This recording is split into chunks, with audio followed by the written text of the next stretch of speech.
Shalom Alejem, paz para todos ustedes, amigos televidentes de Historia del Futuro, porque para Dios el futuro es historia. Le damos la más cordial bienvenida a este nuevo programa que se difunde desde la capital de la República Centroamericana de Honduras. Les saludamos desde Tegucigalpa. El tema de hoy, impresionante, no te lo puedes perder. Los ángeles de Dios, los ejércitos celestiales. Bienvenidos a Historia del Futuro, un fuerte aplauso de parte de sus hermanos en Honduras.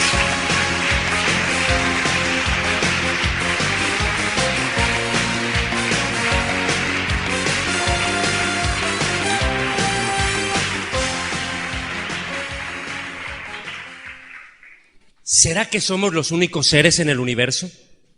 Es la gran pregunta del millón. A lo largo de los siglos y de la historia, el ser humano se preguntó si es el único ser con capacidad intelectual en todo este gigantesco universo. Se han tratado de dar vastas e innumerables cantidades de respuestas a esta interrogante. Y de una u otra manera se ha tratado de hallar la salida a esta crucial interrogante de la historia. De entrada le digo que pensar que nosotros somos los únicos seres con intelecto en el universo es un error. Es un error total. Definitivamente no. No somos los únicos en el universo. Este tema es fascinante porque desgraciadamente, al mismo tiempo, el ser humano, queriendo entender esto, ha empezado a hablar de los famosos extraterrestres. Ha querido encontrar en ello la respuesta a esta pregunta. Nadie le cabe la más mínima duda de que este universo es gigantesco. Y el planeta Tierra es de los planetas más pequeños de la Vía Láctea. Imagínense comparándolo con todo lo grandioso que es el universo y todavía lo que no se ha descubierto de él. Pensar de que somos los únicos en el universo me suena mucho a lo siguiente. Imagínese usted una pareja de esposos, sin hijos, viviendo en un edificio de 300 pisos de alto, amoblado, con todo lujo, y son los únicos habitantes del edificio. Como que mucho cacique para poco indio, ¿verdad? No tiene sentido. Muy grande edificio para solo dos. ¿Para qué querrían tanto? Déjeme decirle que no, absolutamente no somos los únicos en el universo. ¿Existen los extraterrestres? Definitivamente sí. ¿Pero entonces son estos marcianos que aparecen en platillos voladores? Es la siguiente pregunta. Ante esa pregunta hay muchas respuestas. Lo cierto que les puedo decir de que fuera de los seres humanos existen unas criaturas llamadas seres celestiales. Estos seres celestiales están divididos en rangos, en grupos, cada uno con sus derechos y sus propias obligaciones. Lo cierto es que hoy han aparecido una andanada, una multitud de seres que aparentemente se están apareciendo en platillos voladores y mucha gente que practica religiones satánicas como la Nueva Era, los Rosacruces, los masones, los nueveristas, han llegado al punto, hasta dicen ellos, de haber tenido relaciones sexuales con estos tripulantes de platillos voladores. Pero existe otra ciencia que ha venido creciendo en el último tiempo y esta ciencia se llama la ufología. Los ufólogos son los grandes, entre comillas, estudiosos del fenómeno ovni. Han tomado imágenes, fotografías, videos, han tratado de capturar lo máximo en información acerca de estos seres. La pregunta es, ¿de dónde vienen? ¿Quiénes son? Sin duda alguna, por el mensaje que traen y que han hecho conocer en algún momento los supuestos extraterrestres, todo indica que son ángeles, sí, pero caídos, que se rebelaron, porque el mensaje que traen en ningún momento glorifica a Dios ni habla de Jesucristo como Salvador. Antes, ellos mismos se están presentando como los que aparecen en este momento de la historia para salvar al ser humano de la autodestrucción.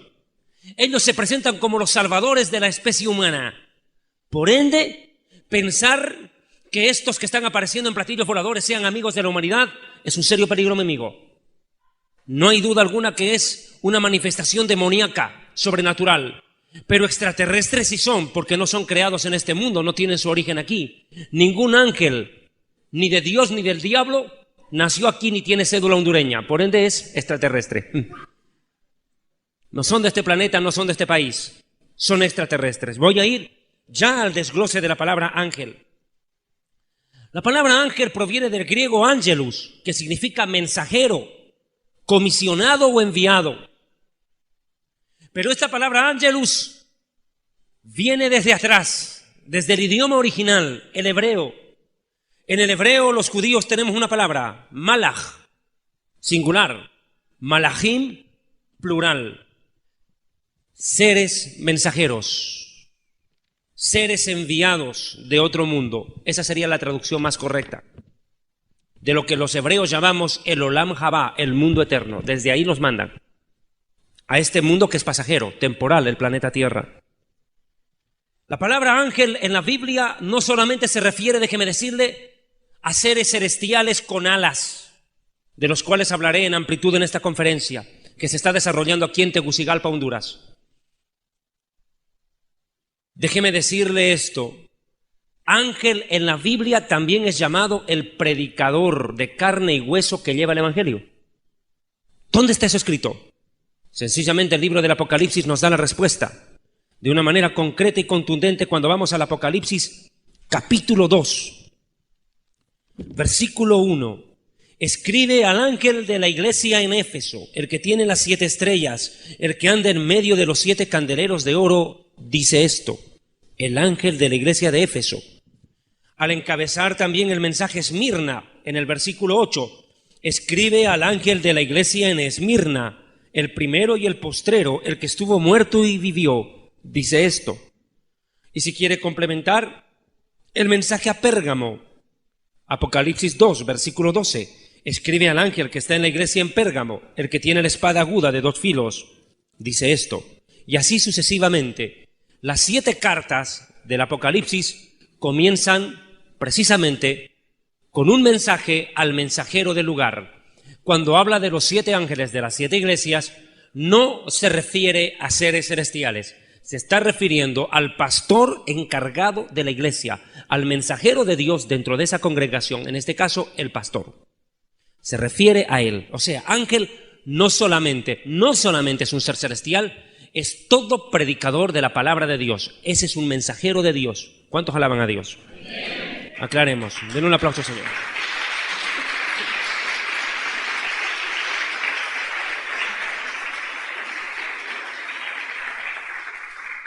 A estos seres celestiales no solamente se les llama ángeles, también se les llama estrellas. ¿Cómo así estrellas? Sí. La Biblia dice que Satanás cayó del cielo como una estrella. No solo eso, las escrituras son contundentes y nos describen en el libro del Apocalipsis capítulo 9 algo interesante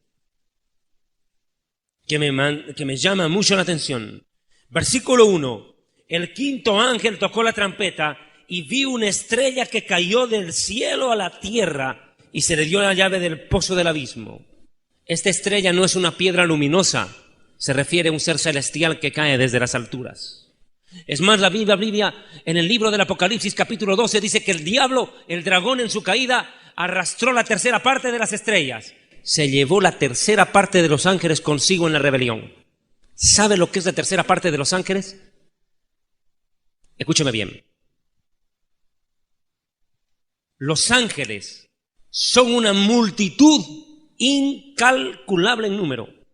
Solo le puedo decir esto, que toda la cantidad de humanos, desde Adán hasta los 7.000 millones que existen en este momento en el planeta Tierra, imagínense, toda la cantidad de humanos que pisaron este mundo, desde Adán hasta el que está viviendo este momento, no somos ni siquiera una gota de agua en el montonazo de ángeles que están ahí arriba.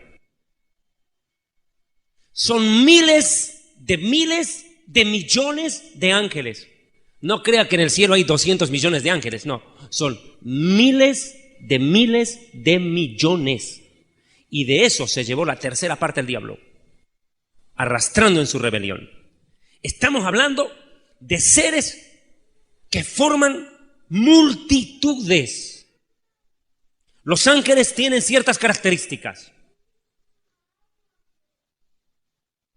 Estos seres piensan. Los ángeles hablan. Los ángeles caminan. Los ángeles vuelan. Los ángeles se materializan en cuerpo humano y después vuelven a su naturaleza espiritual. Un ejemplo claro, Sodoma y Gomorra. Los ángeles entraron con cuerpo humano, no entraron volando. La gente no los reconoció de entrada. Se pueden materializar tomando cuerpo humano. La Biblia por eso dice, muchos sin saberlo en su casa hospedaron ángeles. Y contaré un testimonio al iniciar la conferencia. República de Colombia, departamento de Antioquia, capital, la hermosísima ciudad de Medellín, la capital de la montaña. Ocurrió un hecho interesante hace algunos años atrás. Estaba cayendo una tormenta eléctrica sobre Medellín, una lluvia intensa, imparable. Era ya cerca de la medianoche. Una familia reposaba mientras la lluvia caía sobre la ciudad. De pronto, en el silencio de la noche, donde solo se escuchaban rayos, truenos, lluvia, las gotas de agua que salpicaban en los cristales de la ventana, se alcanza a escuchar el timbre de la casa.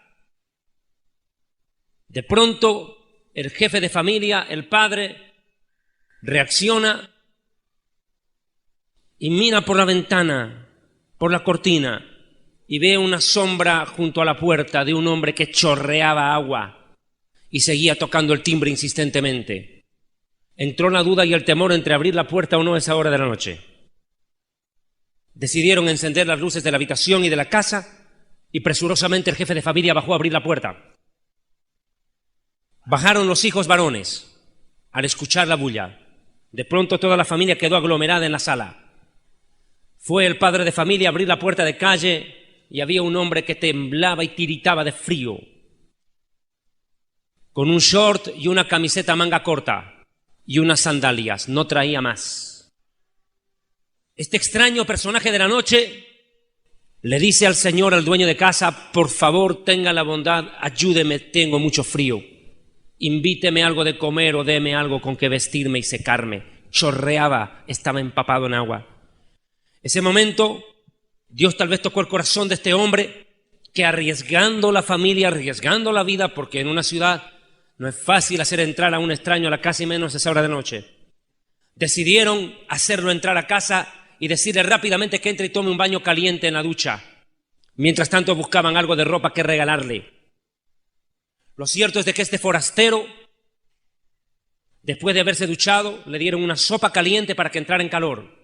Luego de haberse servido y haber conversado unos minutos con la familia, pidió algo muy raro, muy extraño. Les dijo, por favor, cierren las cortinas de la casa y apaguen las luces. En ese momento todos quedaron como que preocupados. ¿A quién hemos metido en casa? ¿Qué pretende este hombre? Todos se miraban unos a otros. ¿Qué es lo que pasaría en ese momento? Ante la insistencia del forastero y al ver que él estaba solo en casa, decidieron hacer lo que él solicitó. Cerraron por completo las cortinas de casa y apagaron las luces de la sala. En ese mismísimo momento se transformó. Un ser radiante, vestido de blanco, con unas alas inmensas que casi rozaban el techo. Empezó a hablar con voz de trueno y les dijo, yo vine enviado por Dios. Ustedes son una familia católica y me mandó el Señor a decirles que vayan a una iglesia evangélica, que escapen de la idolatría y que acepten a Jesucristo como Señor y Salvador para ser salvos, porque Dios es que los ama, es que Él me envió. Y desapareció. Testimonio impresionante. ¿Cuántos alaban a Dios? Impresionante.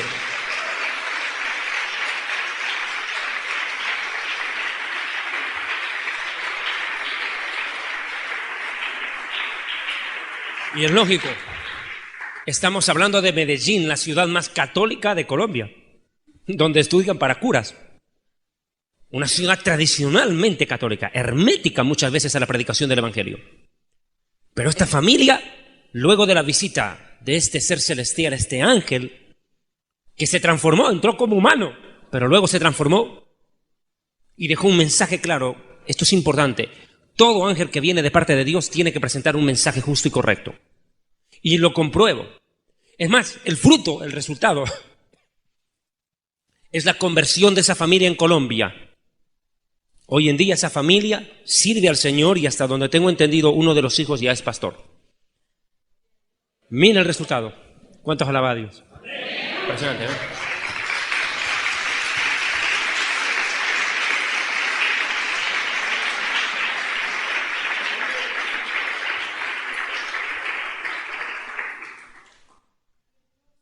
Mire, pero aquí hay otro factor. Gálatas capítulo 1, pastor, por favor. Vamos a Gálatas, no lo tiene en el texto, lo tiene en la Biblia.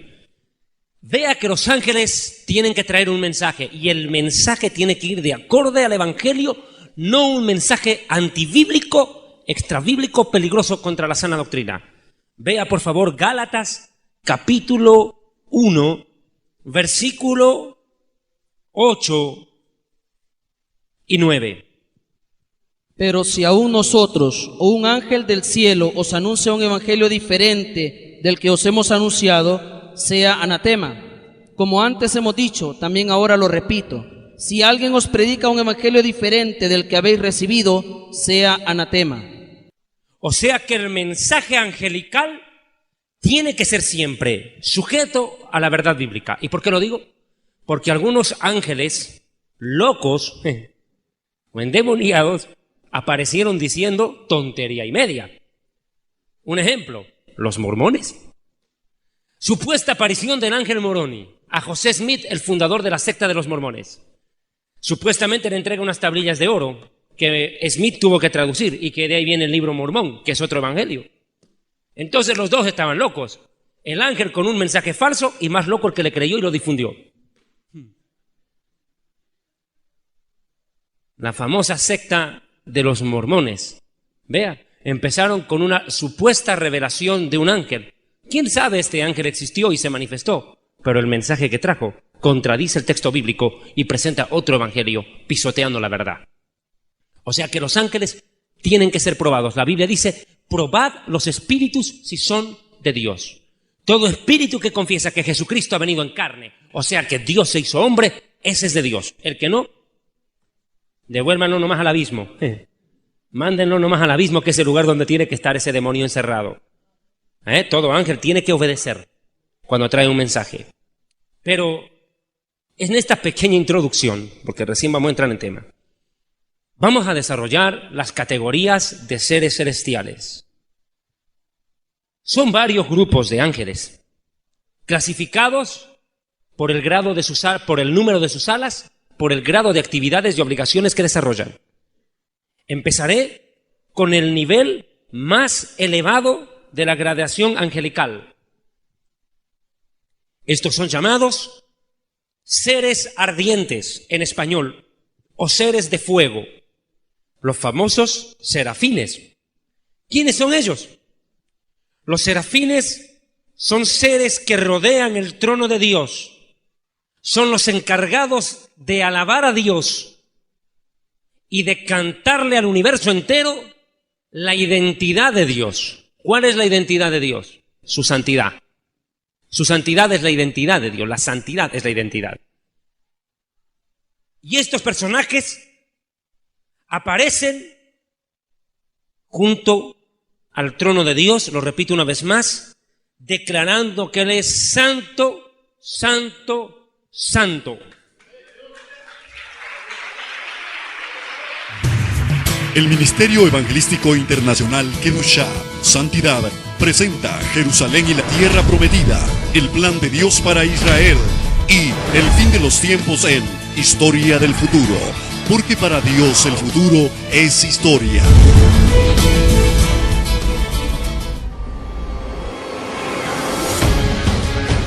Visita nuestra página web www.historiadelfuturo.tv, porque para Dios el futuro es historia. Isaías fue el profeta que encontró una visión espectacular, impresionante, de ángeles. Arrancamos con el pastor Ronnie, Isaías capítulo 6, versículos 1 hasta el versículo 8. En el año que murió el rey Usías, vi yo al Señor sentado sobre un trono alto y sublime. ¿Dónde está el Señor? En el trono. Vaya tomando nota, siga. Y sus faldas llenaban el templo. Por encima de él había serafines. Cada uno tenía 6 alas. Con 2 cubrían sus rostros, con 2 cubrían sus pies y con 2 volaban. Y el uno al otro daba voces diciendo: Santo, santo, santo, Jehová de los ejércitos. Toda la tierra está llena de su gloria. Impresionante. Y los quiciales de las puertas se estremecieron con la voz del que clamaba, y la casa se llenó de humo. Entonces dije, el profeta Isaías hablando: ¡ay de mí, que soy muerto, porque siendo hombre inmundo de labios y habitando en medio de un pueblo que tiene labios inmundos, han visto mis ojos al Rey, a Hashem, Adonai Elohim Tsebaot, Adonai, el Dios de los ejércitos. Y voló hacia mí uno de los serafines, teniendo en su mano un carbón encendido, tomado del altar con unas tenazas.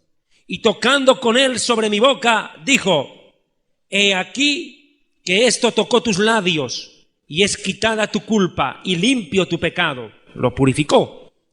Entonces, después, oí la voz del Eterno, que decía: ¿a quién enviaré? ¿Y quién irá por nosotros?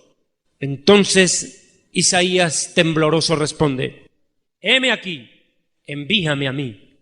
Y en el verso 9 viene el llamado al profeta Isaías: anda y di a este pueblo. Isaías recibe el llamado en un momento maravilloso, en un encuentro sobrenatural con seres celestiales, con serafines, con el más alto grado de los seres celestiales, con la más elevada jerarquía de la corte celestial. Y no solo eso, Isaías recibe la visita personal de uno de los serafines, que purifica los labios del profeta, lo cual lo capacita para poder llevar el mensaje que el Eterno tenía para la nación. Los serafines se caracterizan por tener 6 alas. Textualmente acá lo dice. Versículo 2. Porque encima de él había serafines. Cada uno tenía 6 alas. Con 2 cubrían sus rostros, con 2 cubrían sus pies y con 2 volaban. Ellos son la jerarquía más elevada de la corte celestial, del ejército celestial de Dios. Los serafines. Su canto estremece el universo cuando ellos gritan: Kadosh, Kadosh, Kadosh, Adonai Elohim Tsebaot, Vekol haaretz, Vekol ha-Shekinah.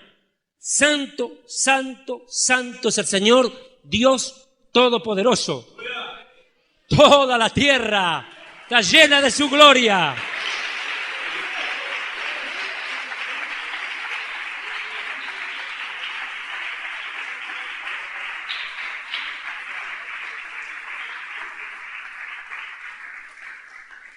Así es, como estos seres celestiales se manifiestan. Ese famoso cántico de la santidad de Dios. Pero no solamente son ellos. Inmediatamente en grado inferior aparecen estos seres. La Biblia les llama querubines.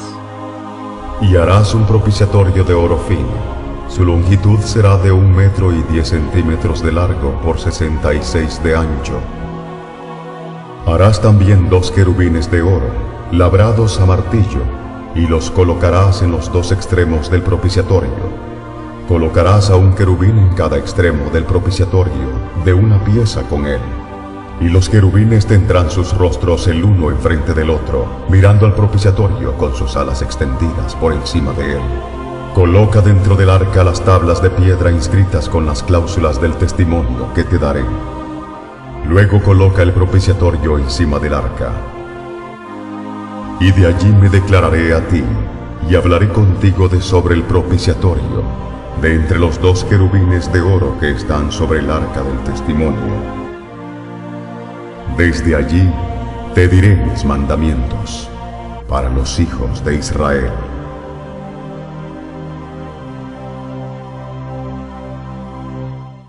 Y adornaban la parte superior de lo que aquí vemos, el objeto religioso más sagrado del mundo.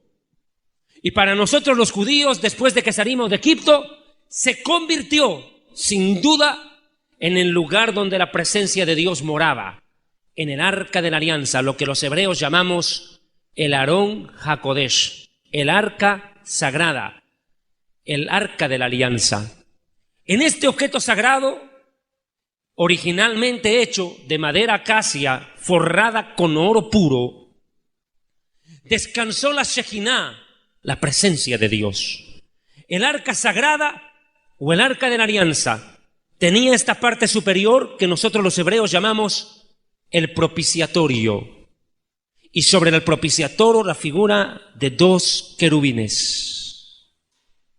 Repito, para la nación de Israel y para el mundo entero, el arca de la alianza fue el objeto religioso más sagrado de la historia. Esta arca sagrada original desapareció en la época del profeta Jeremías. Hasta el día de hoy sigue siendo un misterio el lugar donde se encuentre. Dos opciones existen: que se encuentra debajo de la mezquita musulmana de la Roca en Jerusalén, o que la tienen los judíos de raza negra, los judíos etíopes, como el negrito que apareció en Hechos de los Apóstoles, al cual Felipe le predicó, el eunuco etíope, un judío de raza negra. Dicen que ellos se llevaron el arca de la alianza a Etiopía y que la cuidan hasta el día de hoy. Lo cierto es de que el arca de la alianza fue el lugar donde la presencia de Dios se manifestó.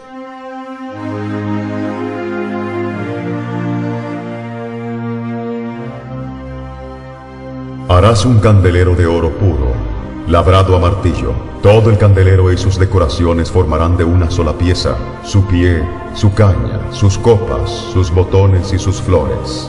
Tendrá 6 brazos, 3 brazos a cada lado de la caña. Cada uno de los 6 brazos tendrá una copa en forma de flor de almendro, con sus botones y sus pétalos. La caña central del candelero estará decorada de 4 copas en forma de flor de almendro, con sus botones y sus pétalos. Habrá un botón debajo de cada par de brazos que salen de la caña central. Las decoraciones y los brazos serán de una pieza con la caña, y deben ser labrados a martillo, de oro puro. Luego harás para el candelero 7 lamparillas, las cuales encenderás para que alumbren hacia adelante. Las despabiladeras y los platillos deben también ser hechos de oro puro. Necesitarás 34 kilos de oro fino para hacer el candelero y todos los utensilios. Cerciórate que hagas todo conforme al modelo que te he mostrado aquí en el monte. Dios había ordenado que la nación de Israel hiciera una serie de utensilios y al mismo tiempo elementos para colocar en el arca en el Mishkan, que bodeja, en la casa sagrada, o en el tabernáculo, y después en el Beit HaMikdash, que es el templo sagrado de Jerusalén. Y dentro de esas ordenanzas que el Eterno dio a Moisés, también estaba realizar lo que los judíos llamamos la menorá, o el candelabro de los 7 brazos, que representa Bereshit, Bara, Elohim, Vet, Hashanamayim, Vet, Haaretz. En el principio creó de la nada, no se traduce, los cielos, creó de la nada Dios, los cielos y la tierra. Este se deja vacío, no tiene traducción. Está conformado solamente por 2 letras, el Aleph y el Tav, que serían alfa y omega. Y Jesús dice: yo soy el alfa y la omega, estoy en medio de los 7. ¿Cuántos alaban a Dios?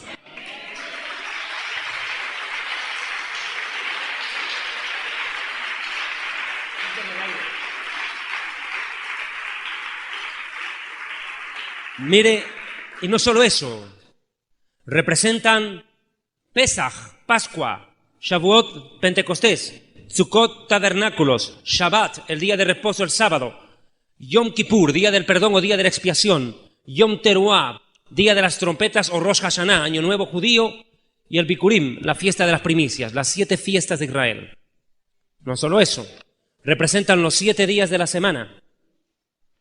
Además, entre las 7 palabras del Génesis 1.1 en el hebreo hay 28 letras, que significa lo siguiente: 28 años tarda el sol en volver a su posición en el cual Dios la creó, o sea, 4 ciclos de 7.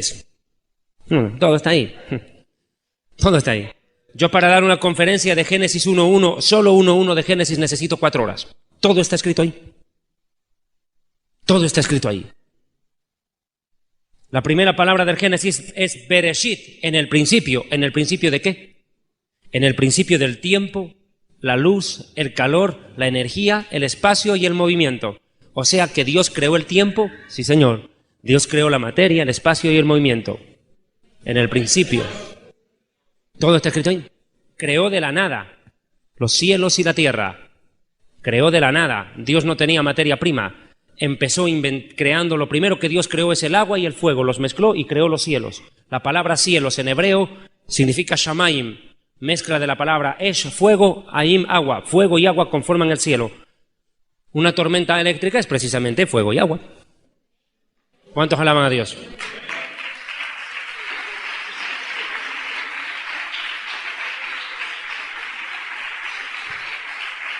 Y obvio, dice que ardían 7 lámparas de fuego, las cuales son los 7 espíritus de Dios. De eso voy a hablar después. Bien, quiero entrar de una vez a la descripción del Arca de la Alianza, donde por primera vez aparecen estos famosos personajes llamados los querubines. Describo la palabra querubín. La palabra querubín proviene del hebreo karov, que significa cercano, muy ligado, muy próximo. Y se refiere a los ángeles más cercanos a Dios. Se les llamó querubines. Siguiente dato. La Biblia describe a estos seres en el Éxodo, capítulo 37. Cuando se construye el Arca de la Alianza, ordena el Eterno que sobre la tapa, sobre el propiciatorio, donde se hacía el perdón de pecados por la nación de Israel, se derramaba la sangre la sangre. En medio de ellos apareciera la figura de 2 querubines. Versículo 6 de Éxodo 37. Hizo asimismo el propiciatorio de oro puro, su longitud de 2 codos y medio, y su anchura de codo y medio. Hizo también los 2 querubines de oro labrados a martillo, en los 2 extremos del propiciatorio, un querubín a un extremo y el otro querubín al otro extremo, de una pieza con el propiciatorio. Hizo los querubines a sus 2 extremos. Y los querubines extendían sus alas por encima, cubriendo con sus alas el propiciatorio, y sus rostros, el uno frente del otro, miraban hacia abajo al propiciatorio. Mirando hacia abajo. Esa es la ordenanza. Por primera vez se ven seres celestiales tallados. Y quiero hacer una aclaración, que muchos se han formulado, dicen, ¿por qué Dios en el Éxodo 20 prohíbe hacer imagen de lo que fue creado? En el cielo, la tierra, Dios prohíbe, vea Éxodo 20. Y sin embargo, Dios mismo le manda a Moisés a tallar querubines. ¿Acaso no es una contradicción? Veamos primero el versículo. Éxodo capítulo 20. Los mitzvot, los mandamientos. Cuando el Eterno escribe las lujot haberit en hebreo, las tablas de piedra, con los mitzvot, los mandamientos. Éxodo 20, verso 1. Vayomer Elohim, lekol haldevarim. Habló el Eterno todas estas palabras diciendo, Anohi Adonai Elohim el Shaddai, yo soy el Dios Todopoderoso, que te saqué de la tierra de Mitzraim, Egipto, de la casa de servidumbre. No tendrás dioses ajenos delante de mí. Y aquí viene el problema. No te harás imagen, ni ninguna semejanza de lo que esté arriba en el cielo, ni abajo en la tierra, ni en las aguas debajo de las aguas. Entonces, ¿por qué Dios después manda construir querubines y colocarlos sobre el propiciatorio? Aparentemente es una contradicción. Dice no hagan y aquí dice sí hagan. Es que la diferencia es esta. Porque en el verso 5 está la razón del por qué. No te inclinarás ante ellas ni las honrarás. Ah, el objetivo era distinto. No hacer para adorarlos. Aquí Dios no ordenó colocar los querubines sobre el propiciatorio para que sean adorados, sino como una sombra de lo que ocurre ahí arriba en el cielo cuando es derramada la sangre para remisión de pecados. Solamente para que el hombre tenga una imagen en la tierra de lo que pasa en el cielo cuando ocurre algo aquí. Solamente como una ilustración. ¿Me dejó entender? Pero no para adoración, no para honra, ni para veneración. Pero definitivamente los querubines, esta jerarquía angelical, tienen mucho que ver en la Biblia. Y sin duda alguna, el libro del profeta Ezequiel es el que más menciones tiene a estos seres celestiales. Quiero que por favor mis amigos televidentes me acompañen a un video que describe Ezequiel capítulo 1 y hablaremos un poco más acerca de estos querubines, y también Ezequiel capítulo 10, donde vamos a ver que estos querubines vienen acompañados de carros de fuego, de ruedas que vuelan. Mire qué curioso. Enseguida con este video ilustramos lo que estamos describiendo. Ezequiel capítulo 1, por favor.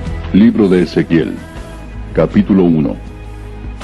Aconteció en el año 30, en el mes cuarto, a los 5 días del mes, que estando yo en medio de los cautivos, junto al río Quebar, los cielos se abrieron y vi visiones de Dios.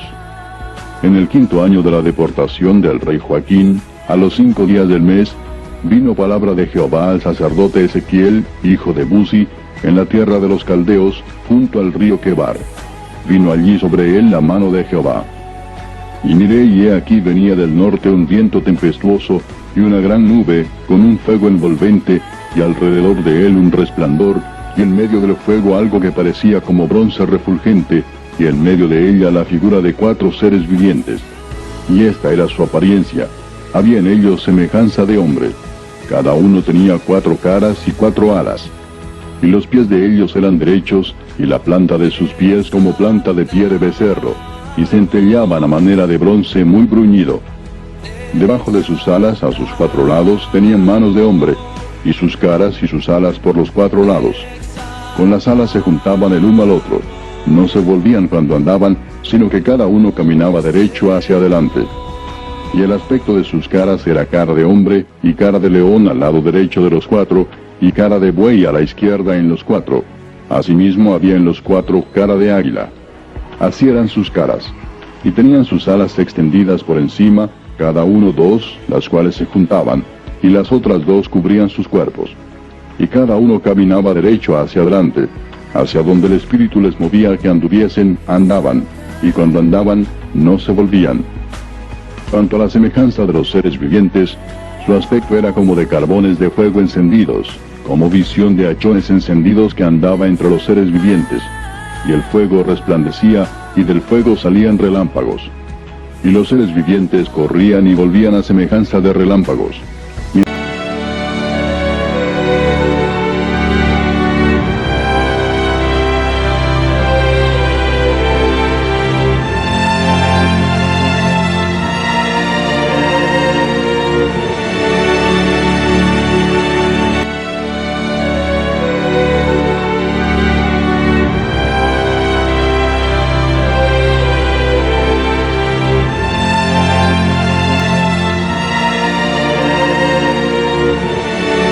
Los seres vivientes corrían y volvían a semejanza de relámpagos. Sí, lógico, porque estos tienen la capacidad de volar y de desplazarse a velocidades incalculables. Mientras yo miraba a los seres vivientes, hay aquí una rueda sobre la tierra junto a los 4 seres vivientes a los 4 lados. ¿Qué son estas ruedas? ¿Qué son estos platillos que están ahí? El aspecto de las ruedas y su obra era semejante al color del crisólito. Vea usted. Versículo 17, cuando andaban se movían a sus 4 costados y no se volvían cuando andaban. Sus aros eran altos y espantosos, llenos de ojos alrededor de los 4. ¿Será que el profeta Ezequiel describe a las ventanas de estas ruedas como ojos? ¿Será que el profeta Ezequiel lo que está viendo es una rueda llena de ventanas alrededor en vez de ojos? aros redondos que se mueven a los cuatro costados. Los aviones no tienen esa capacidad. Un avión no puede moverse a los cuatro costados. Vuelven a aparecer en el Ezequiel. Capítulo 9, por favor. Y cada uno tenía 4 caras. La primera era rostro de querubín, la segunda de hombre, la tercera cara de león, la cuarta cara de águila. Siga. Y se levantaron los querubines, este es el viviente que vi en el río Quebar. Y cuando andaban los querubines, andaban las ruedas junto con ellos. Y cuando los querubines alzaban sus alas para levantarse de la tierra, las ruedas tampoco se apartaban de ellos. O sea, estas ruedas los acompañaban a todo lado, estos seres. Donde iban los seres vivientes, las ruedas los seguían. Siga. Cuando se paraban ellos, se paraban ellas. Y cuando ellos se alzaban con ellos, porque el espíritu de los seres vivientes estaba en ellas. O sea que los controlaban a los seres vivientes desde dentro de las ruedas. Eso está diciendo. Como ustedes acaban de describir y de ver, estos querubines se desplazan junto a unas ruedas que los acompañan donde quiera que ellos van. Se detienen junto con ellos y se levantan junto con ellos. Pero otro detalle, cuando uno analiza cómo son estos seres vivientes, independientemente que tengan caras a los 4 lados, es obvio. Dice que no se dan vuelta cuando regresan. Lógico, ¿para qué se van a dar la vuelta si pueden mirar para atrás? Tienen ojos atrás, no necesitan darse la vuelta a ver qué pasa. Pero hay un detalle interesante. Dice que sus pies eran derechos. ¿Qué quiere decir con eso? Que sus pies eran derechos. No que tengan 2 pies derechos y ninguno izquierdo. Lo que quiere decir es de que no tienen rodillas, son rectos. Y la planta de los pies era como planta de pie de becerro, o sea, no tienen dedos, tienen pezuñas. Son seres diferentes, son seres muy extraños en cuanto a su composición. Imagínese encontrarse usted a uno de ellos en la puerta de su casa. Con solo ver a un ser con 4 caras, mejor dicho. Dicen que ver a la suegra es un susto, eso debe ser peor. Lo cierto es que estos seres tenían 4 caras. La primera, de acuerdo a Ezequiel 10:14, era rostro de querubín. La segunda de hombre, la tercera de león y la cuarta cara de águila. En otra versión dice no cara de querubín, sino cara de becerro. Lo cierto es que estos seres vivientes, estos querubines, vuelven a aparecer en el libro del Apocalipsis. Si hay un libro maravilloso en la Biblia, sin duda es el Apocalipsis. La gente le tiene terror al Apocalipsis. Cuando la Biblia dice, bienaventurado el que lee la profecía de este libro, feliz. No es para tenerle miedo, es para ser dichoso. Lo cierto es que el Apocalipsis describe al Mesías resucitado y glorificado en las alturas y muestra su dominio sobre los seres vivientes. Jesucristo, cuando resucitó, Yeshua el Mesías dijo, toda autoridad me es dada en el cielo y en la tierra. O sea que los ángeles se someten a él. Los ángeles no solo se someten al Dios Padre, se someten al Hijo. Y escuche esto. Estos seres vivientes, estos querubines, son también llamados en la Biblia seres vivientes en el libro del Apocalipsis. Vuelven a aparecer en el capítulo 4. Y enseguida, en este mismo momento, vamos con un nuevo video que describe a estos seres vivientes. Ya no los llama querubines, los llama seres vivientes, pero note, están junto al trono. Precisamente el origen de la palabra querubín es karov, que significa muy cercano, muy próximo. No son serafines, son querubines, o también llamados seres vivientes, con 4 caras, una a cada costado. Vamos con este video, por favor. Y he aquí un trono establecido en el cielo, y en el trono uno sentado. Y el aspecto del que estaba sentado era semejante a piedra de jaspe y de cornalina, y había alrededor del trono un arco iris semejante en aspecto a la esmeralda. Y alrededor del trono había 24 tronos, y vi sentados en los tronos a 24 ancianos, vestidos de ropas blancas con coronas de oro en sus cabezas. Y del trono salían relámpagos y truenos y voces, y delante del trono ardían 7 lámparas de fuego, las cuales son los 7 Espíritus de Dios. Y delante del trono había como un mar de vidrio semejante al cristal. Y junto al trono y alrededor del trono, 4 seres vivientes llenos de ojos delante y detrás. El primer ser viviente era semejante a un león. El segundo era semejante a un becerro. El tercero tenía rostro como de hombre, y el cuarto era semejante a un águila volando. Y los 4 seres vivientes tenían cada uno 6 alas, y alrededor y por dentro estaban llenos de ojos. Y no cesaban día y noche de decir: Santo, Santo, Santo es el Señor Dios Todopoderoso, el que era, el que es y el que ha de venir. Y siempre que aquellos seres vivientes dan gloria y honra y acción de gracias al que está sentado en el trono, al que vive por los siglos de los siglos, los 24 ancianos se postraban delante del que está sentado en el trono, y adoran al que vive por los siglos de los siglos, y echan sus coronas delante del trono, diciendo: Señor, digno eres de recibir la gloria y la honra y el poder, porque tú creaste todas las cosas, y por tu voluntad existen y fueron creadas. ¿Cuántos aplauden al Señor? ¡Qué bendición!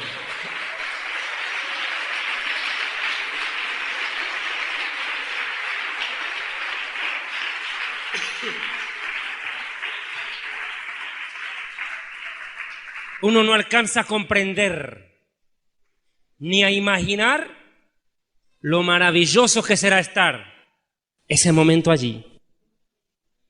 Una cosa es leerlo, otra cosa es estudiarlo, otra cosa es imaginarlo, pero más maravilloso será que tú y yo estemos allí, invitados por el Hijo de Dios.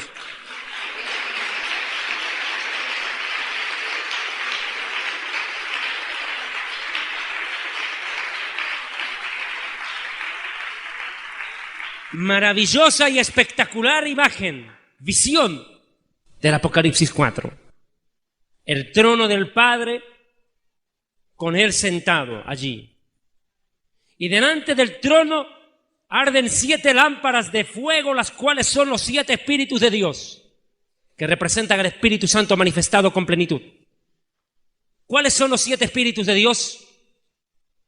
Tenga la amabilidad de ir a Isaías capítulo 11, versículo 2.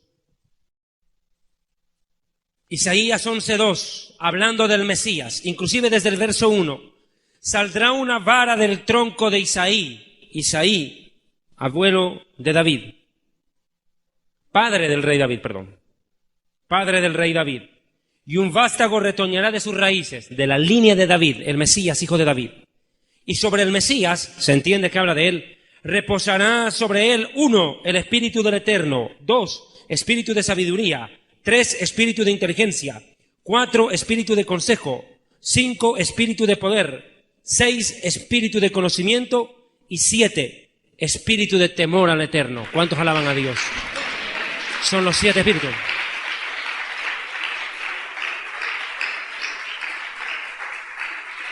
Maravillosa imagen, porque el Padre está sentado en el trono, el Espíritu Santo ardiendo, y en el Apocalipsis 5 aparece el Cordero inmolado y se acerca al trono. Ahí puede ver claramente al Padre, al Hijo y al Espíritu. ¿Cuántos alaban a Dios? Textual. Ahí se ve claramente la manifestación de Dios.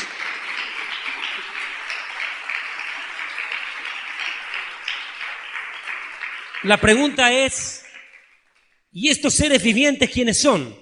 Porque cuando uno mira en el contexto del Apocalipsis capítulo 4, dice que aparecen 24 ancianos sentados en 24 tronos. Primero, ¿quiénes son estos 24 ancianos? Suposiciones, porque la Biblia no da nombres.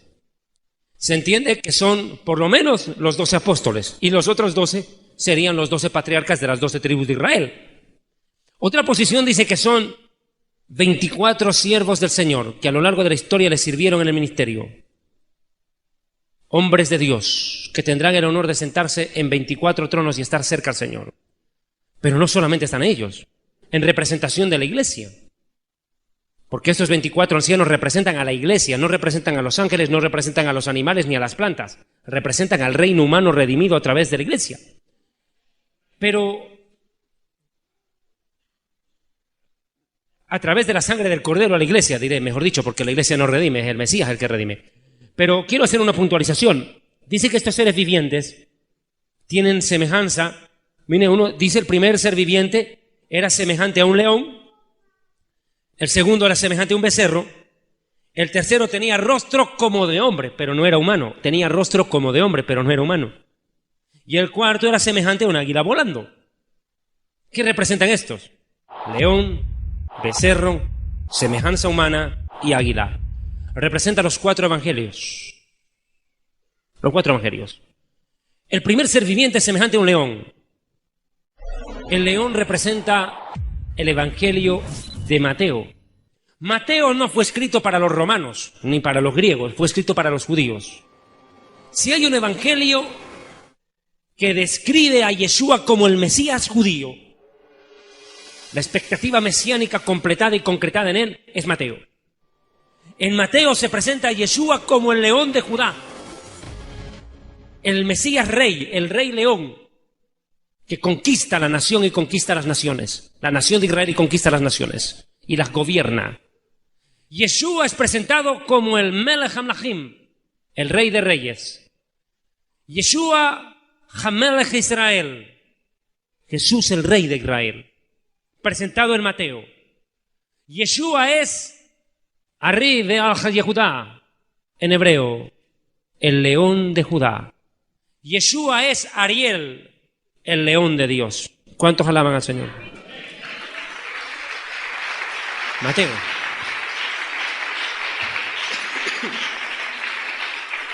El segundo ser viviente era semejante a un becerro. ¿Qué es el becerro? El becerro es uno de los animales utilizados por mi pueblo, el pueblo de Israel, Am Israel, como uno de los animales utilizados en ofrenda y sacrificio al Señor, en presentación de ofrenda al Señor. Representa a Marcos. En Marcos, el tema central del Evangelio de Marcos es demostrar que Yeshua es el corbán, la ofrenda perfecta ante Dios por nuestros pecados. Yeshua es el becerro que se da en ofrenda por nuestros pecados. Yeshua es el que derrama su sangre para salvarnos. Ese es el tema central en Marcos. El tercer ser viviente tenía rostro como de hombre. Representa al Mesías, pero en su lado humano. ¿Me escucha? En su lado humano. Presenta a Lucas. El tema central en el Evangelio de Lucas es sin duda demostrar que Yeshua es el hombre perfecto, el hombre puro, el hombre que jamás pecó, que nunca mintió, que como dice el profeta Isaías en el capítulo 53, no hubo engaño en su boca y nunca hizo maldad. ¿Cuántos alaban a Dios? El mensaje es ese.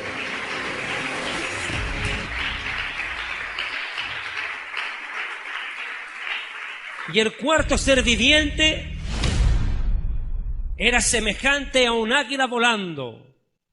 Representa a Yohanan, Juan, el cuarto evangelio. ¿Qué presenta Juan como tema central? No presenta a Jesús como el rey, no presenta a Jesús como la ofrenda perfecta, no presenta a Jesús como el hombre perfecto. No. El tema central, hermanos y hermanas hondureñas, el tema central en el evangelio de Juan es presentar a Jesús, pero no como humano, sino como Elohim, Hadavar Elohim, Habib Baro en hebreo, la palabra de Dios, Dios mismo, el verbo de Dios. No es casual que Génesis 1:1 comienza diciendo Bereshit, en el principio, y Juan comienza diciendo en el principio estaba el verbo estaba con Dios, El verbo era Dios, Bereshit bara Elohim. En el principio creó de la nada Elohim. ¿Cuántos alaban a Dios?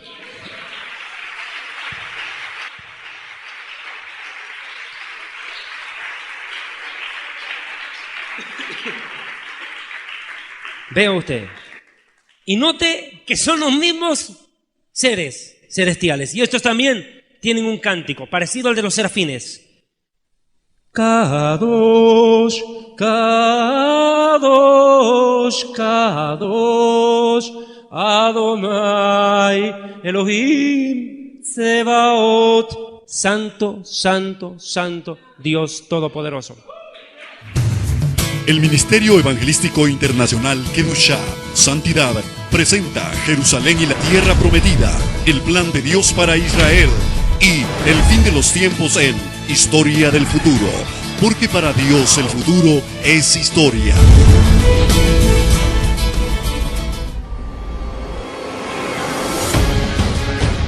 Visita nuestra página web www.historiadelfuturo.tv, porque para Dios el futuro es historia.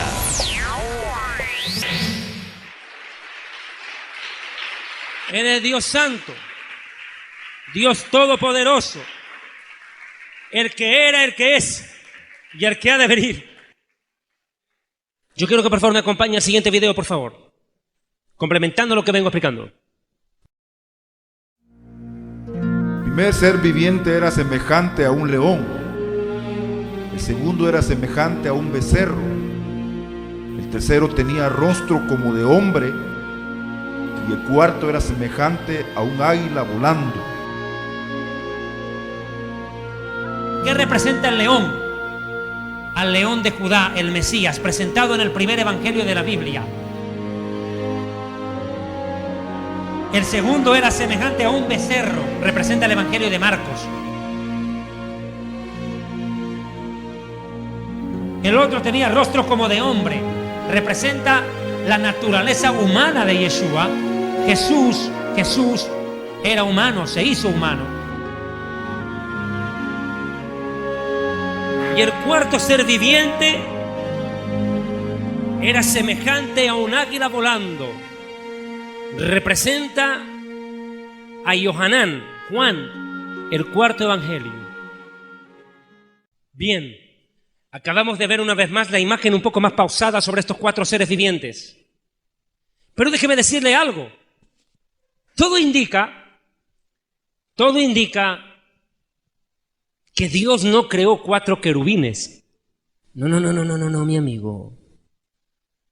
Gran sorpresa nos llevamos en la Biblia cuando aparentemente en ese lugar debería haber un quinto querubín y no lo está. ¿Quién fue el querubín que faltó a la cita en el Apocalipsis 4? Sin duda alguna, el que en algún momento fue el jefe de ellos, el líder de la alabanza, el corista principal. Nada más y nada menos que el querubín rebelde. O sea, que quedaron cuatro querubines en el cielo, pero el jefe de ellos terminó donde nadie jamás se iba a imaginar que terminaría. ¿De quién estamos hablando? Sin duda alguna, de nada más y nada menos que el querubín que se paseaba aún en el huerto de Dios, en el Edén. Ezequiel 28:13 en adelante, Pastor Ronnie. En Edén, en el huerto de Dios estuviste. De toda piedra preciosa era tu vestidura, de cornerina, topacio, jaspe, crisólito, berilo y ónice, de zafiro, carbunclo, esmeralda y oro. Los primores de tus tamboriles y flautas fueron preparados para ti en el día de tu creación. Deténgase un momentito. Antes de crear Dios al querubín, Dios ya había preparado los instrumentos musicales que él tocaría. ¡Qué impresionante! Todo el instrumental estaba listo, pero no había el que los tocara y ejecutara. Lo crearon el querubín, pero ya estaba preparado los tamboriles, las flautas, todo para dirigir alabanza. Siga. Tú, querubín grande, protector, yo te puse en el santo monte de Dios. Detente ahí. Atá, Hakerub, Hagadol, Hagibor, en hebreo. ¿Qué quiere decir estas palabras en el hebreo? Contundente. Tú, querubín, Hagadol, en hebreo, el más grande de los querubines. O sea, que el que se reveló era el jefe de los 4. Nada más y nada menos. Porque este es el único versículo de la Biblia en que Dios a uno de los querubines le dice el grande, o sea, el jefe de los querubines. Tú, querubín, grande, no en tamaño, sino en jerarquía. En hebreo dice Hagadol, el más grande. Protector. ¿Qué quiere decir? Gibor.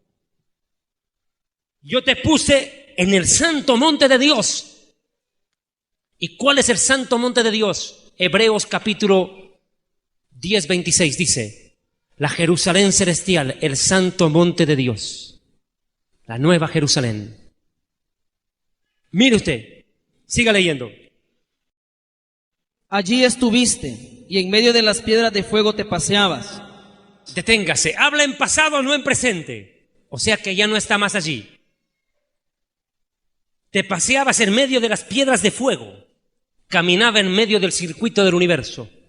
Paseaba sobre las constelaciones, paseaba sobre los planetas, viajaba a este lado del universo, paseaba por aquí, por allá, caminaba sobre las estrellas. Imagínese usted, siga leyendo.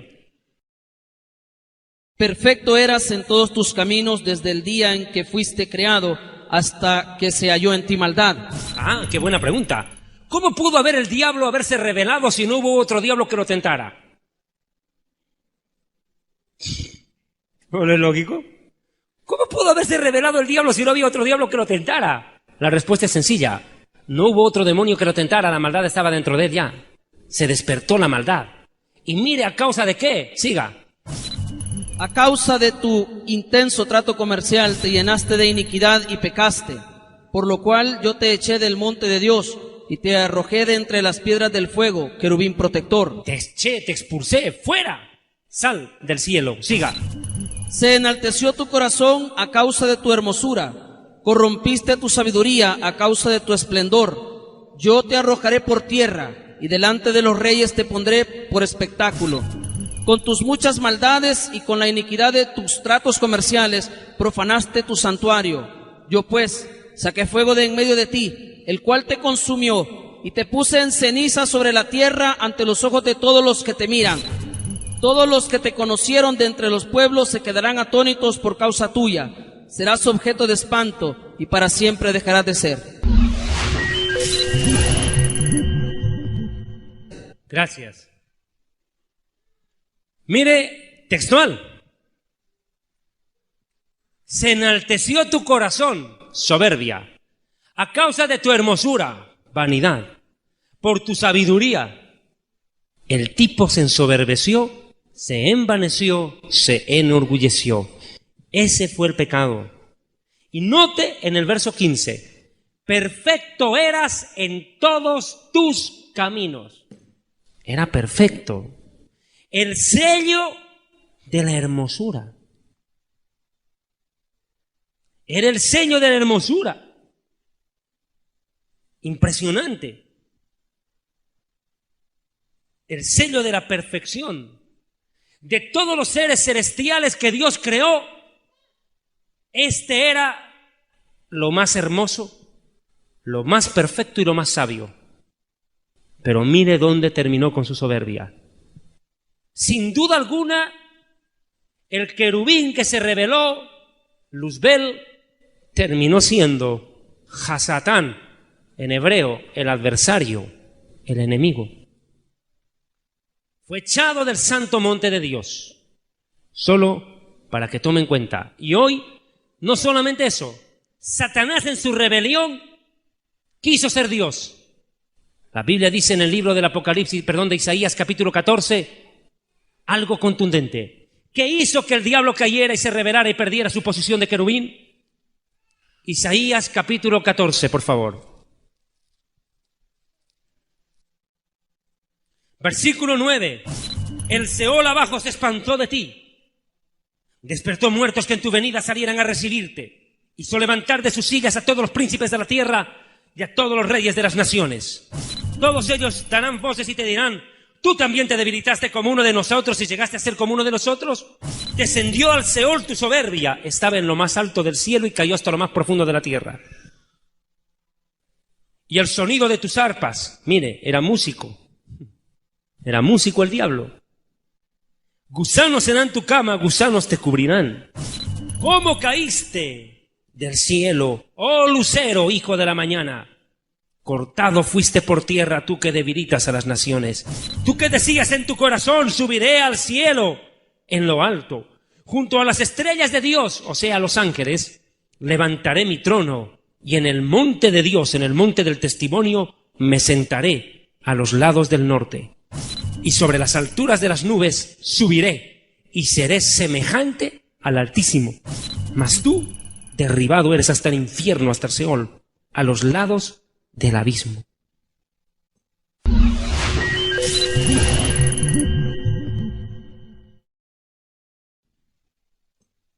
¡Qué terrible caída! Como dicen en Colombia, pues creció como palmera, mijo, pero cayó como coco, pues.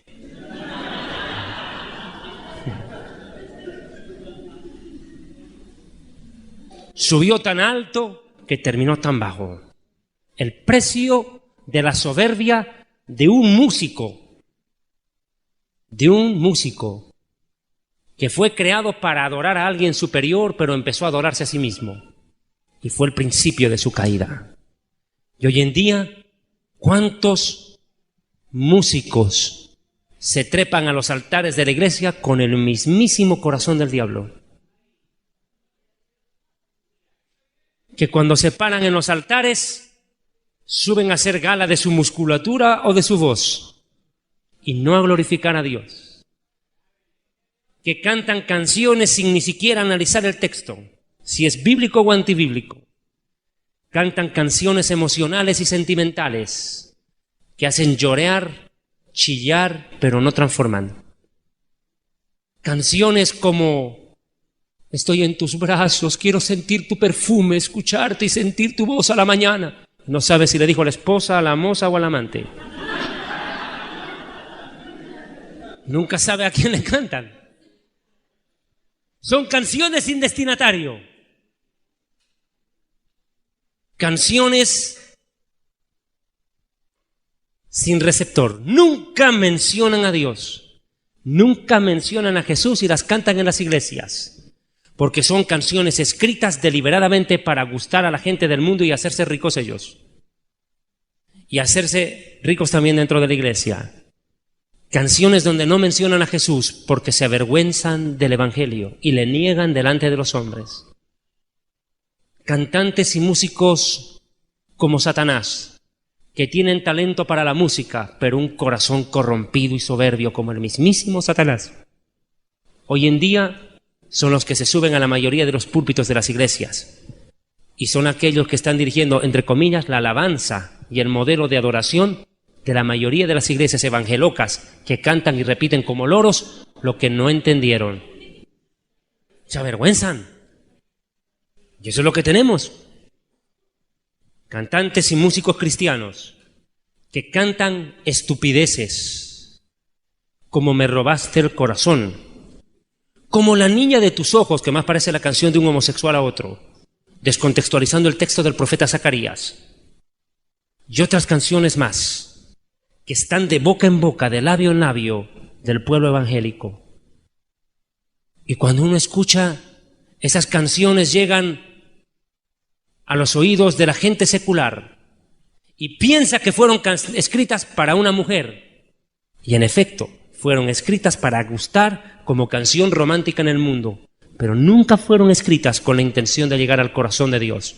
Porque el músico, el siervo de Dios, el adorador, tiene que entender que cuando canta una canción, una alabanza, una adoración, tiene que ser para llegar no al teclado, no a la batería, sino al corazón de Dios.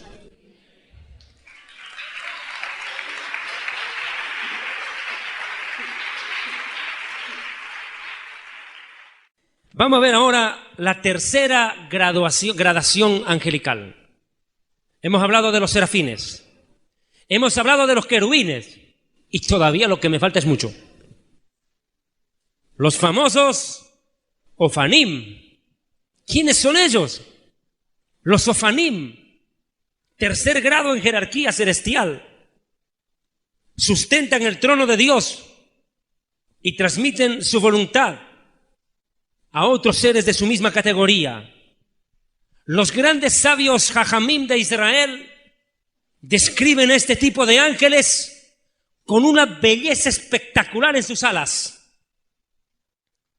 Sus alas son multicolores. Las alas de ellos tienen los colores del arco iris. Son maravillosos. Vuelan a semejanza de relámpagos. Sus alas son multicolores, maravillosas. Y quiero que sepas algo. Todo lo que existe en la tierra, todo lo que existe en la tierra es una sombra de lo que hay en el cielo. Solo basta ir a esos maravillosos parajes de la selva, los zoológicos tal vez, y ver esas aves hermosísimas, aves que tienen plumillas sencillas, pero tienen una belleza espectacular en sus alas. Si Dios es capaz de crear un ave en la tierra con belleza multicolor en sus alas, imagínense cómo son estos ángeles. Por favor, no se puede ni comparar. Si las mariposas son maravillosas en sus diseños y sus colores, imagínense cómo serán de hermosísimas las alas de estos Ofanim. Solo para que analice. ¿Cuántos alaban a Dios? El Ministerio Evangelístico Internacional Kedushá, Santidad, presenta Jerusalén y la Tierra Prometida, el plan de Dios para Israel y el fin de los tiempos en Historia del Futuro, porque para Dios el futuro es historia.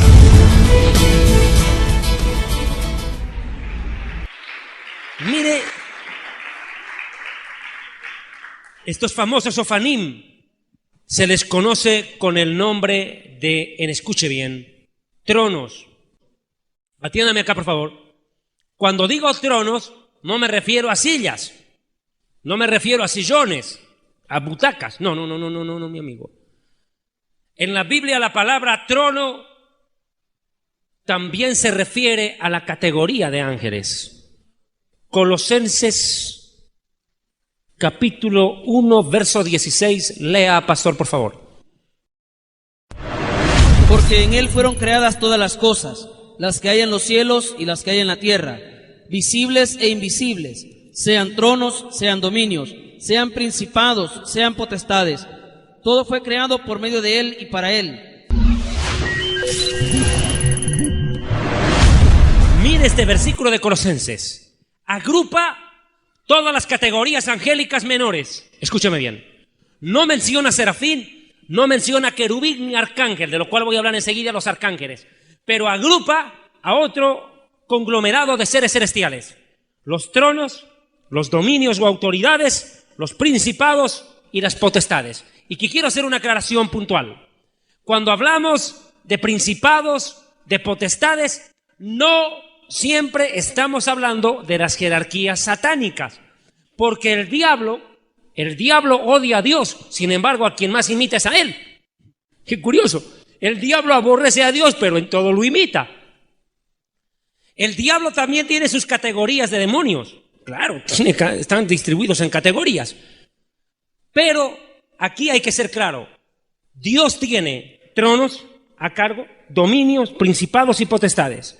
Estos tronos son los conocidos como Ofanim. Los siguientes en la denominación son los que se llama acá dominios. Vea por favor de nuevo Colosenses 1:16.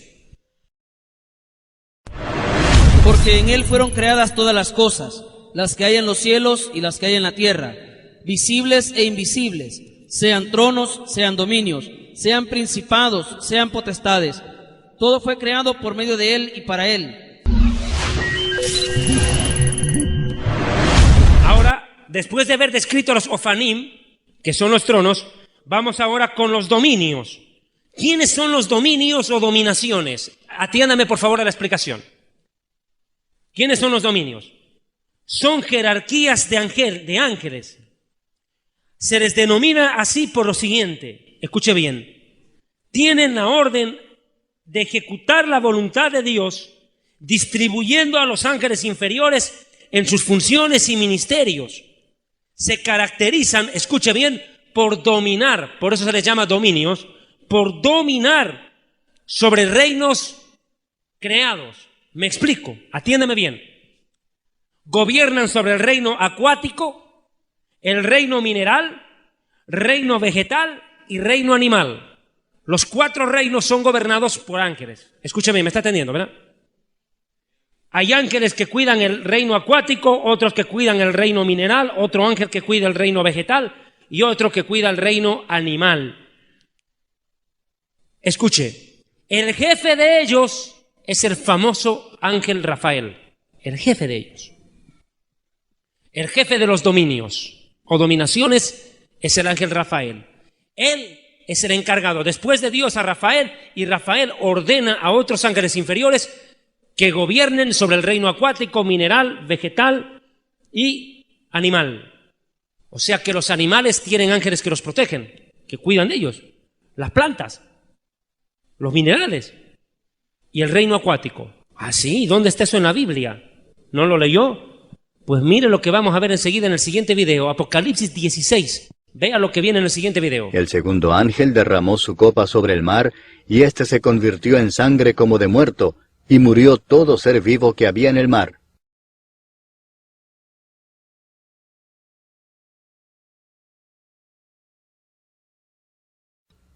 El tercer ángel derramó su copa sobre los ríos y sobre las fuentes de las aguas, y se convirtieron en sangre.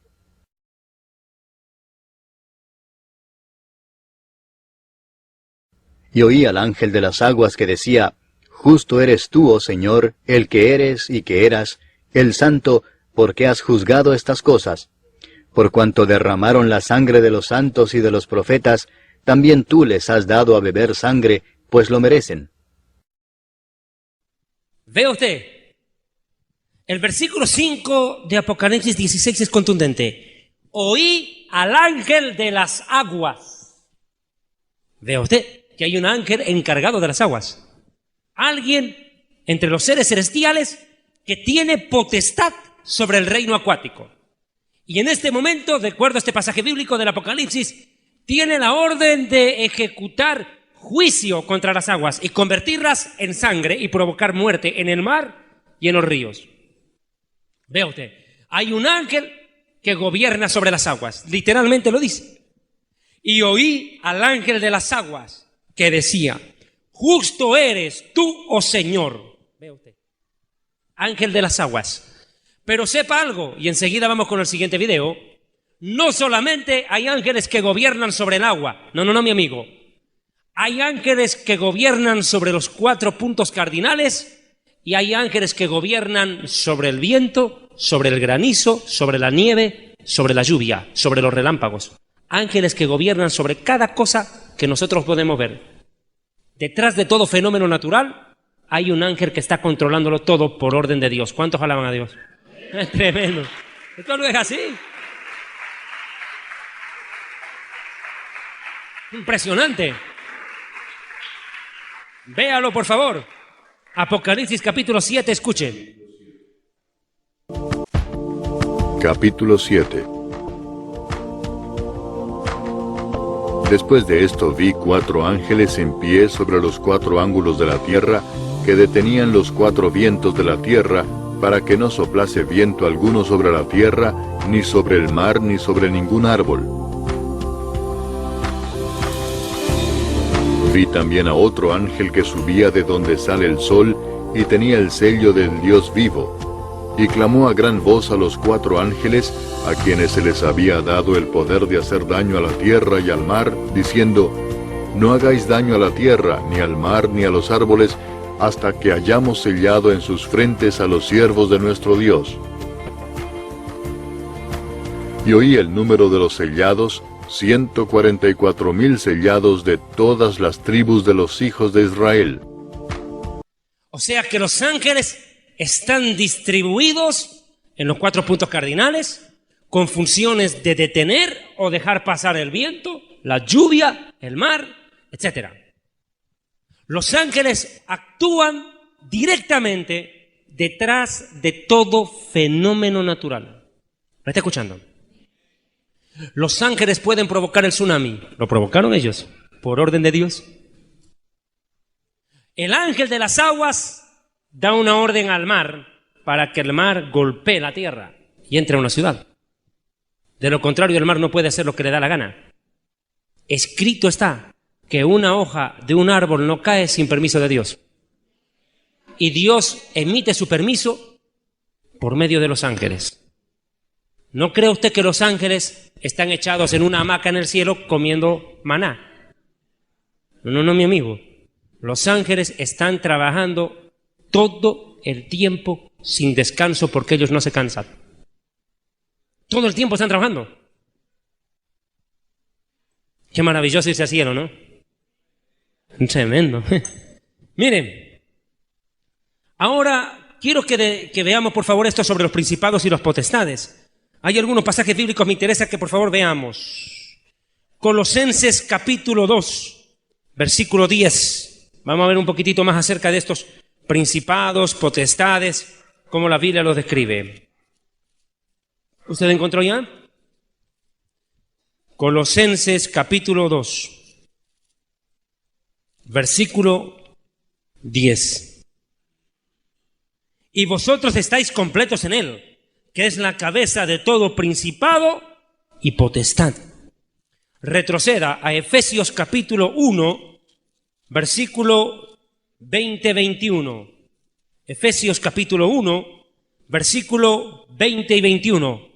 La cual operó en el Mesías, resucitándole de los muertos y sentándole a su diestra en los lugares celestiales, sobre todo principado y dominio o autoridad, poder y señorío, y sobre todo nombre que se nombra no solo en este mundo, sino en el mundo venidero.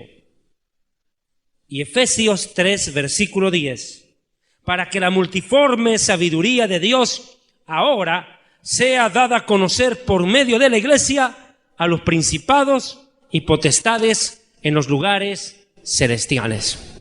¿Se da cuenta? O sea, que Jesús y la Iglesia están por encima de los ángeles en autoridad. Eso es importante. Quiero que me entienda esto, por favor. El jefe, como dicen los mexicanos, el mero mero es Dios. Después está la Iglesia. Posteriormente vienen los ángeles en jerarquía. Después vienen las naciones del mundo que no son salvas. En ese orden. Pero la Iglesia está arriba, mi amigo. La jerarquía y el lugar que Dios le dio a la Iglesia es sobrenatural, es maravilloso. Ahora, sigo describiendo algunas categorías más de lo que me faltaba. Vamos a ver enseguida las virtudes o principados. ¿Qué son los principados? Se les llama principados o virtudes, llamados también ángeles de la guarda. Son aquellos ángeles que tienen como misión ayudar a los humanos a acercarse a Dios. Bajan a la tierra, pero no con forma humana, sino como entes abstractos. Y se entiende que cada ser humano tiene un ángel que le protege, un ángel que le ayuda y le defiende. Están ahí, no los vemos, pero están. Dios asigna. Por eso la Biblia habla de estos principados. Son príncipes celestiales. Por eso dice textualmente acá, porque en él fueron creadas las cosas que están, en él fueron creadas todas las cosas, las que están en el cielo como las de la tierra, visibles e invisibles, sean tronos, dominios y principados.